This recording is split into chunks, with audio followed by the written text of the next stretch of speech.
D'autres réactions. Allons-nous au foyer de la Chambre des communes pour retrouver nos parlementaires et ainsi prendre le pouls des élus sur le budget Flaherty. Je vous présente nos invités.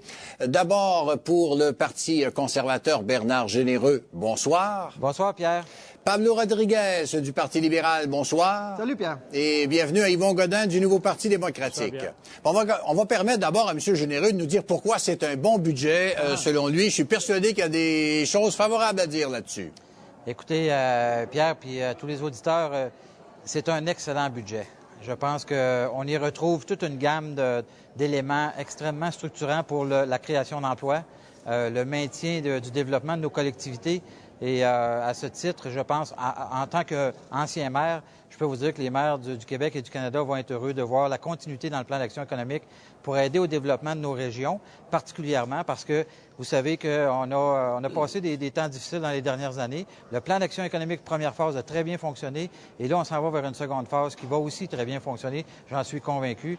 Mais comme vous l'avez, on a entendu plusieurs de vos commentateurs et politiciens que vous avez interviewés avec Mme Young. Je pense qu'on est peut-être en élection à partir de la fin de semaine, ce que nous ne voulons pas, bien évidemment. M. Rodriguez, qu'est-ce que vous avez noté dans ce budget? Bien, c'est une occasion totalement ratée. En fait, c'est un budget électoral dans la mesure où ils l'ont présenté volontairement pour provoquer les partis d'opposition et déclencher les élections. Ils ont fait exprès. Et qu'ils le disent, dans le fond, là, parce qu'ils ont gardé cette continuité-là d'une série de mauvais choix. Il va y encore avoir un 30 milliards là, pour leur super avion de chasse pour se protéger contre les Russes. Il y a encore leur fameuse baisse d'impôts pour les plus grandes corporations, les plus riches, alors qu'on a un déficit prévu cette année de 30 milliards. Il y a encore 13 milliards pour les méga-prisons à la George Bush, alors qu'on sait très bien que ce système-là ne marche pas du tout, alors que au niveau de la réforme des pensions, il n'y a rien là-dedans. Pour les familles qui ont de la misère à rejoindre les deux bouts, il n'y a rien là-dedans. Donc, j'appelle ça un budget électoral parce qu'ils l'ont mis là pour provoquer les partis d'opposition. Thank you. Quant à vous, M. Godin? Pierre, regardez, on avait dit qu'on étudierait le budget. Vous n'avez pas étudié longtemps? Pas grand-chose à dire. Je veux dire, au moins, toujours, on a regardé, puis c'est dans les... Ça a pris 10 minutes. Ça veut dire qu'on est intelligent, hein, qu'on est capable de l'étudier vite de même, puis trouver qu'il y a dedans. Oui, c'est ça. Hein? C'est pas dur à trouver, parce que quand on regarde là, sur le côté des personnes âgées, 600 $ par année, donner un montant de 600 $ par année aux aînés et 840 $ pour le couple. Alors, ça veut dire c'est 50 $ par mois, OK? C'est même pas la moitié de ce que c'est que le NPD avait demandé. Si on regarde sur le côté de l'assurance chômage, il va y avoir un surplus de 15 milliards. Un surplus de 15 milliards de cotisations de mis, ou qu'il n'y a eu aucun changement à l'assurance emploi, à part que je suis certain que M. Généreux va dire, les 14 meilleures semaines vont continuer, mais c'est un projet pilote. Ils n'ont pas encore pu être capables de le mettre permanent, Et quand on regarde aussi pour enlever les taxes sur le chauffage, hein, on sait, on vient de passer un hiver qui est très dur. C'est qu'est-ce que c'est qu'il y a mis dans le budget pour aider les gens dans les foyers, dans la misère qu'ils ont. Il n'y a rien pour le logement abordable et on peut continuer comme ça. M. Bernard peut rire, Généreux peut rire, il peut rire tant qu'il voudra, mais je pense pas que quand les Canadiens vont voir vraiment qu'est-ce qui est dans le budget, qu'il y a quelque chose qui est là. On va vous dire qu'est-ce que c'est qu'il y a dedans, c'est directement dans le titre, hein? Des impôts pour stimuler, hein, des baisses d'impôts. Des baisses d'impôts aux grosses corporations comme les pétrolières, des baisses d'impôts pour les banquiers, les banques. Puis eux, quand les gens vont à la teigne à gaz, là, hein, c'est 1,20 $ pour le litre, 1,20 $. De l'argent, il y en a à la tonne, puis c'est eux qui veulent profiter, qui ont l'argent du gouvernement, dans les milliards et les milliards. Puis quand ça vient à nos citoyens, par exemple, vous autres, vous allez prendre des miettes. Puis on ne peut pas supporter un budget de cette manière-là qui a été présenté. Monsieur Généreux, est-ce que c'est un budget que vous avez fait pour provoquer l'opposition? Non, pas du tout. Pas du tout. D'ailleurs, à l'intérieur du budget, vous retrouvez toute une série de mesures que ces deux messieurs ici à côté de moi avaient demandées. Et nous les avons mis. L'aide aux aînés. Écoute, 600 $, moi, peut-être que M. Godin considère que c'est pas beaucoup d'argent, mais 600 $ pour les personnes âgées et 840 $ pour les couples. C'est par mois, ça? Non, c'est par année. Mais moi, il y a des gens qui appellent à mon comté, à mon bureau de comté depuis des semaines en disant on m'a coupé une pièce, on m'a coupé 50 cents. Écoutez, l'argent pour les personnes âgées, ça coûte 50 cents puis pièce que c'est important. important. 50$ par mois de plus pour les personnes âgées, c'est banques, extrêmement des important. milliards. Mais pour les banques, c'est des milliards. Ce que vous Pour la dites pas, banque, c'est M. des Godin, milliards. ce que vous C'est ça dites pas, qu'on M. dit. Godin, là, C'est ça qu'on c'est que dit. les coupures d'impôts Hein? qui sont promis dans notre budget Oui. pour les entreprises, c'est pour Même les au entreprises de Vermont. toute nature. Même- Je suis, non. moi-même, un entrepreneur, et je peux vous dire que c'est un... Ben, ouais, Monsieur Danet, Allez-y, monsieur Généreux. ramenez-le à l'ordre. Monsieur Généreux, allez-y, je vous écoute. Non, je dis pas n'importe quoi. Les suppressions d'impôts pour les entreprises, c'est pour toutes les entreprises. Je suis un entrepreneur moi-même et je peux vous garantir que quand on planifie de faire des investissements, c'est important de savoir de quel point on part, jusqu'où on va. Et je peux vous dire que dans le gouvernement, notre gouvernement a fait en sorte qu'on puisse régler l'impôt des entreprises. D'ailleurs, ça a déjà été voté il y a 3 ans passés. Et vous avez voté contre. Vous avez voté contre. Alors, moi, je peux vous dire, puis il y en a d'autres mesures aussi, très simples, très belles mesures. Les pompiers volontaires. OK, on va donner juste Ben oui, c'est 3 000 qu'on va donner maintenant. C'est 2 000 de plus que ce qui était déjà sur la table pour les pompiers volontaires qui mettent leur vie en danger. D'ailleurs, il y en a 2 en Ontario qui sont décédés la semaine passée. C'est des gens qui donnent de leur temps et qui font du travail dans nos communautés, qui sont extrêmement importants. Ces deux gens-là, ils vont voter contre. Non, je peux vous dire... Ah non, OK, il votera pas. OK. C'est pas un mauvais budget, c'est un très bon budget. C'est un budget qui n'a pas de vision. Monsieur Danet, si je vous demandais, honnêtement, c'est quoi la vision du budget, vous direz, il n'a pas. Il y a un petit peu de saupoudrage ici et là pour donner l'impression qu'on a tenté de plaire à quelqu'un. S'il voulait vraiment éviter une élection, il se serait assis avec l'opposition, il aurait négocié. C'est ce qu'on a fait. C'est ce qu'on a fait. Il aurait mis dans le budget ce que l'opposition voulait, ce qui est nécessaire pour nos aînés, pour les familles canadiennes qui ont de la misère à rejoindre les deux bouts. Mais ils n'ont pas fait ça du tout. Ils ont fait exprès pour provoquer les 3 partis d'opposition et se retrouver en campagne électorale qui ça va coûter 300 millions de dollars. Et ça, c'est de leur faute à eux. Monsieur Danet. Autre point, M. Danet, très important. Actuellement, on débat d'une motion pour outrage au Parlement. Qu'est-ce que ça veut dire? Ça veut dire que il y a une motion où on leur dit on ne peut pas faire confiance à ces gens-là, ils cachent les chiffres. Alors, quelle est la portion qui est vraie ou qui est fausse dans ce budget-là, alors qu'ils ne nous donnent pas les chiffres, on n'est pas capable de connaître la vérité?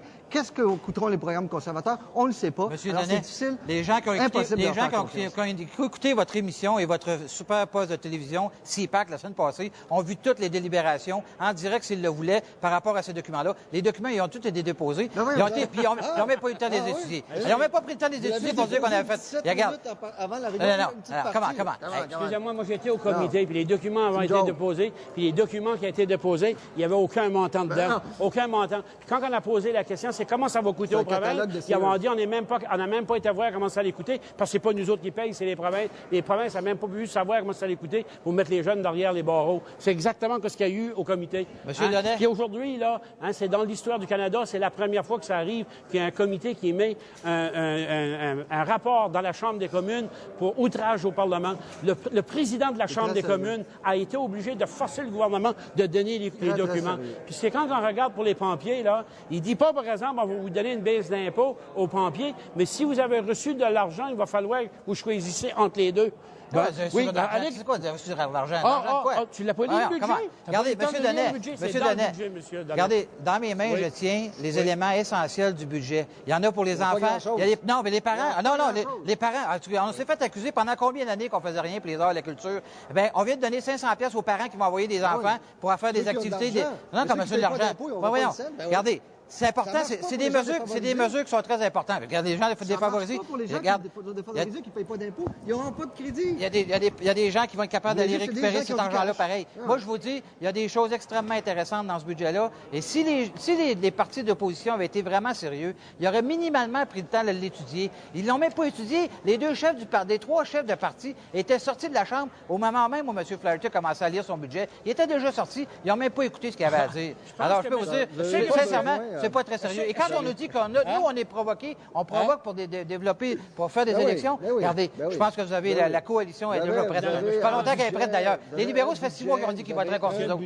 Je pense que c'est important que les citoyens le sachent, et les Canadiens et les Canadiennes. Quand il vient dire que les chefs ont sorti de la Chambre avant que le budget avait été lu par le ministre, il a oublié qu'il y avait un lock-up aujourd'hui, ce que c'est que les partis politiques ont été briefés depuis ce matin, qui était dit ce qui était dedans. On a eu le temps de l'étudier. On avait des experts qui regardent dedans, puis qu'on a été briefés dessus. On a été briefés. On n'a pas besoin d'entendre le ministre dans la Chambre. On l'a su à l'avant. Ça a été. Et est-ce que tu dis le contraire? On l'a su ce qu'il y avait dedans, puis il n'y avait rien. Quand on regarde que Jack Layton avait demandé pour un exemple pour les médecins, hein? Allez-vous me dire qu'au Québec, là, que vous pouvez vous enjoyer avec le nombre de médecins que vous avez. Ce que c'est que le monde est dans les corridors, qui est rendu jusqu'à l'élévateur. Allez à l'urgence, qu'est-ce qui se passe? Ils ont mis dans le budget pour 100 médecins. On a besoin pour un nombre pour 5 millions de personnes. Pensez-vous qu'avec 100 médecins, qu'on peut satisfaire les 5 millions de personnes au Canada qui n'ont pas de médecin de famille? C'est ça qui est dans le budget. Mais par exemple, plutôt, c'est donnant de l'argent aux pétrolières, donnant de l'argent aux banques. Puis le NPD a jamais dit qu'il voulait pas baisser les impôts des petites entreprises. C'est les grosses entreprises comme les pétrolières et les banques. Puis dites dans la vérité, les pétrolières et les banques font partie de l'économie canadienne. D'ailleurs, dans les deux dernières années, vous n'avez rien pour les familles qui ont de la misère à joindre le début. Pour les aînés, vous donnez un petit peu d'argent en disant « Oui, regardez, on fait un petit quelque chose ». Ça, là, il faut que vous alliez beaucoup plus loin que ça. Ces gens-là méritent le respect, la dignité. Il faut revoir... Ah, ben, peut-être qu'on n'achètera pas pour 30 milliards d'avions. Oui, on va en parler des des avions. Pas pour 13 milliards de pigeons à l'américaine. Savez-vous, c'est qui les a choisis, ces avions-là? C'est les libéraux. C'est vous autres qui l'avez choisi. C'est vous autres qui avez parti le programme. N'importe quand. C'est votre décision. Vous pourriez encore sortir aujourd'hui cette décision-là. Vous pourriez aller en appel d'offres. Ça vous coûte 30 milliards pour vous protéger contre les Russes. Je comprends pas. Monsieur Généreux. Qu'est-ce que les Russes viennent faire là-dedans? Ça n'a rien à voir. Regardez, là, au moment où on se parle, il y a des avions avec nos soldats qui sont en Libye pour défendre la communauté internationale par rapport à cet imbécile qui est en train de vouloir tuer tout son peuple. Alors, ça prend des équipements pour être capable de faire ça. Et en plus, je vais vous amener le comparatif. Le budget, M. Page, qui a dit que ça allait coûter 30 milliards, ça, c'est le chiffre que M. Page vous a mis dans la bouche depuis une semaine. Ben, je peux vous dire en affaire, monsieur... dites-moi comment ça se fait. Dites-moi comment ça se fait que monsieur... Laisse-moi parler. Dites-moi comment ça se fait que M.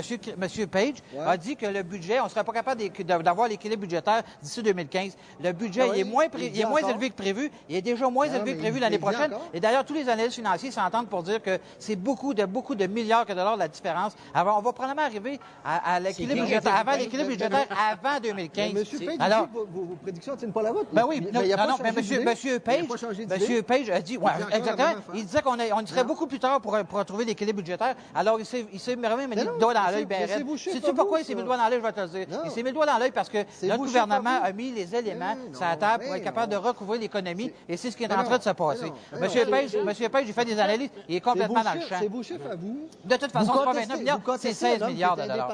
Ce que vous dites pas au TV, c'est 16 milliards sur 30 ans. Vous écoutez uniquement les spin doctors conservateurs puis vos propres chiffres. Ce homme-là est extrêmement crédible et dit que vous ne rencontrez pas vos objectifs. La Sainte Vierge, Deuxièmement, le président de la Chambre, il a dit « Hey, il y a un paquet de coûts que vous cachez. Donc, vous faites face à un outrage du Parlement. Pourquoi? Parce que vous mentez en Chambre, vous cachez des chiffres. Pas du tout. C'est exactement ce que vous faites. Alors, comment vous voulez qu'on vous fasse? J'ai été au comité. Hein? Il y avait même le professeur de l'Université Queen de Toronto qui l'a dit clairement. Ils ont arrivé à la première journée des audiences. Ça a pris le président pour nous amener là. Qu'est-ce que vous aviez à cacher? 4 mois de temps qu'on a demandé aux conservateurs. 4 mois de temps qu'on a demandé aux conservateurs de nous donner l'information. M. Page lui-même dit qu'il ne peut pas faire sa job. Il n'est pas capable de prendre ses responsabilités. Il ne peut pas sortir à rien de ce gouvernement-là. Un gouvernement qui disait qu'il allait être transparent.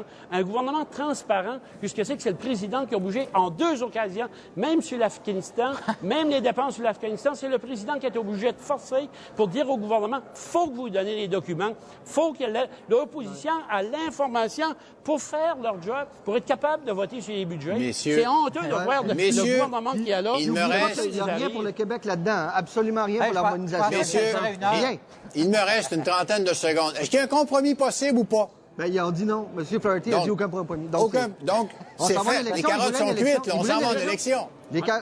C'est eux qui voulaient une élection, alors on va en avoir une. Ils vont proposer des amendements qui sont impossibles à réaliser. On a demandé pour le fonds de Ils voulaient pension faire du tomber, ils se font tomber. Alors, bonne campagne, M. Denet. Tout ce qu'ils ont demandé, il est dans le budget. Tout ce qu'ils ont demandé, M. Denet, est dans le budget. Ils juste à le lire. Le fonds de pension du C'est Canada, tout. Oui, c'est là. C'est là. Il y a une consultation publique qui est enclenchée. Elle est enclenchée, la consultation publique, et ça va se faire avec les provinces. On ne peut pas faire ça unilatéralement. Si je vous laisse aller pour une autre demi-heure, j'ai l'impression que quelqu'un se retrouve dans baie vitrée, moi. Mon point est prêt, moi. C'est la violence. Il n'y a pas d'arbitre pour vous séparer là-bas. Merci beaucoup à vous trois. Merci, au revoir. Nous allons maintenant voir quelques réactions recueillies pendant la journée par notre collègue Daniel Young, qui a sondé plusieurs organisations. Pour le secteur manufacturier, le budget